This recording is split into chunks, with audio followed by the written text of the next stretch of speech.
नमस्कार मित्रांनो, आजच्या व्हिडिओमध्ये आपण बघणार आहे की आपण ज्याला जीव म्हणतो, ही संकल्पना काय आहे? जीव म्हणजे नेमकं काय? त्याचबरोबर जेव्हा एखादा जीवित असतो व्यक्ती किंवा त्याच्यामध्ये जीव असतो, तेव्हा त्याचं आंतरिक शरीर कसं काम करतं आणि बाह्य शरीर कसं काम करतं. आंतरिक शरीरामध्ये काय येतं? अंतःकरण म्हणजे मन, बुद्धी, चित्त आणि अहंकार. हे नेमकं काय आहेत? हे कसे काम करतात? आणि आपलं बाह्य शरीर जे आहे, जे आपल्याला दिसतं, हे कसं काम करतं आणि ते कशापासून बनलं आहे, हे आपण बघणार आहे. तर मित्रांनो, आजच्या व्हिडिओमध्ये आपण बाह्य शरीराबद्दल बघणार आहे. बाह्य शरीर कशापासून बनलं आहे, कोणकोणत्या घटकांपासून आणि ते कसं काम करते. आणि हे समजल्यावर तुम्हाला नेक्स्ट जे आहे ते आपल्या नेक्स्ट व्हिडिओमध्ये आपण अंतःकरणाबद्दल बोलणार आहे, ज्यामध्ये आपण मन मन म्हणजे काय, बुद्धी म्हणजे काय, चित्त आणि अहंकार म्हणजे काय आणि ते कसे काम करतात हे बघणार आहे. त्यामुळे आजचा व्हिडिओ आणि पुढचा व्हिडिओ खूप इंटरेस्टिंग होणार आहे मित्रांनो. तर आज आपण बघू आपलं बाह्य शरीर. तर मित्रांनो, आपलं बाह्य शरीर जे आहे हे एक क्वांटम फील्डपासून बनलेलं आहे. आपल्या आजूबाजूला जेवढंही आपल्याला जगत दिसते किंवा हे पूर्ण ब्रह्मांड आहे, ह्याचा मूळ घटक काय आहे किंवा आपलं शरीर जे आहे, हात, हे जे माझं दिसतं घड्याळ किंवा हा माईक, जे काही तुम्हाला भिंत, जे काही जगत दिसते, हे सगळं क्वांटम फील्ड आहे. हे कोणतंही भरीव किंवा असं जड किंवा असं कुठली गोष्ट ही नाही आहे मित्रांनो. आज विज्ञानसुद्धा इथंपर्यंत आपलं पोचलेलं आहे. तर मग तुम्ही म्हणाल की आपल्याला हे असं दिसतं कसं काय? तर मित्रांनो, आपल्या डोळ्यामध्ये किंवा कानामध्ये, नाकामध्ये किंवा अजून जिभेमध्ये आणि त्वचेमध्ये 5 ज्ञानेंद्रिय, हा 5 ज्ञानेंद्रिय कशापासून बनले आहेत? क्वांटम फील्डपासूनच बनलेले आहेत. म्हणजे एक क्वांटम फील्ड आजूबाजूच्या आपली क्वांटम फील्ड सेन्स करते. ह्याला सेन्सरी सिस्टीम म्हणतो आपण.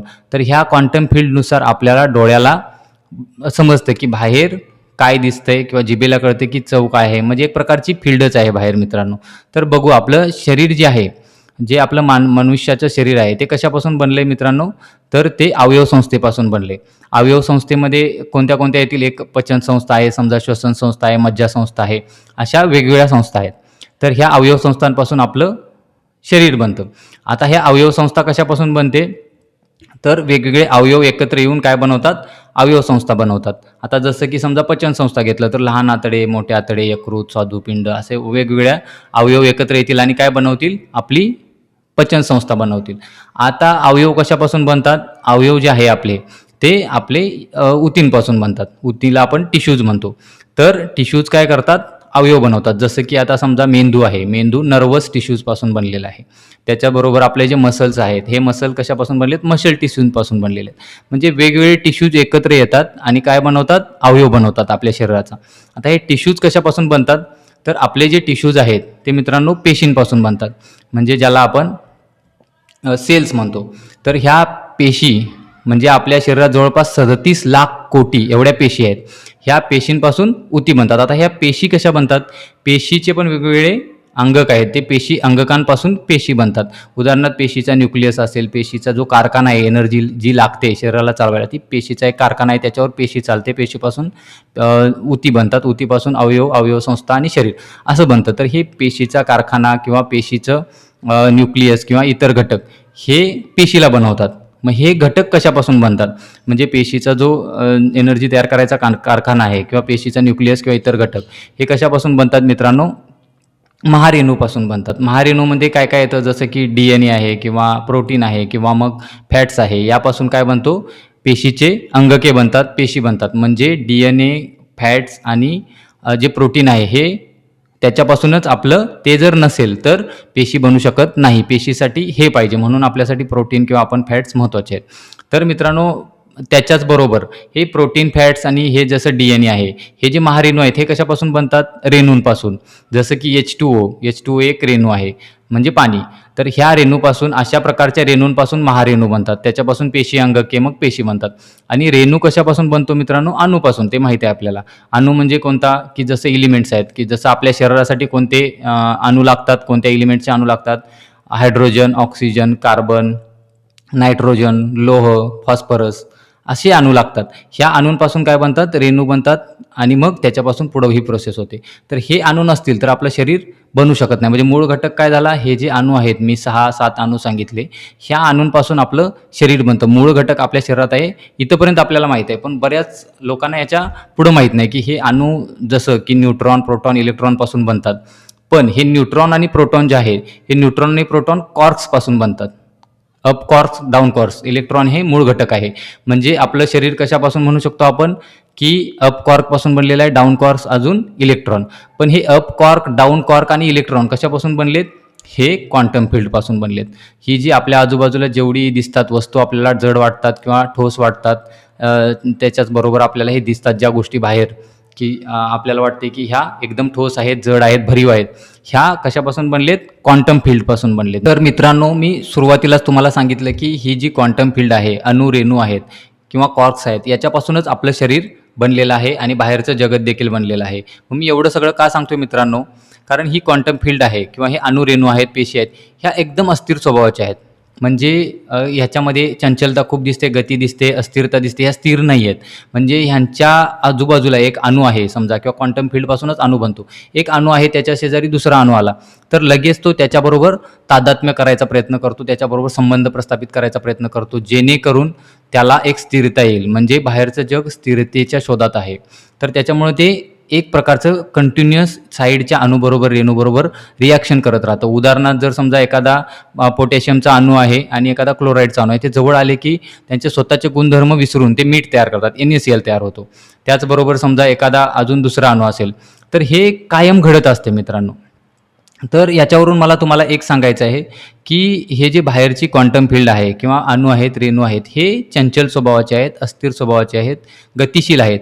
आणि ह्याच गतिशील त्याच्याबरोबर चंचल स्वभावाच्या क्वांटम फील्ड किंवा अणू रेणूंपासून आपण बनलोय. आपलं जे शरीर आहे हे अशा अस्थिर घटकांपासून बनले.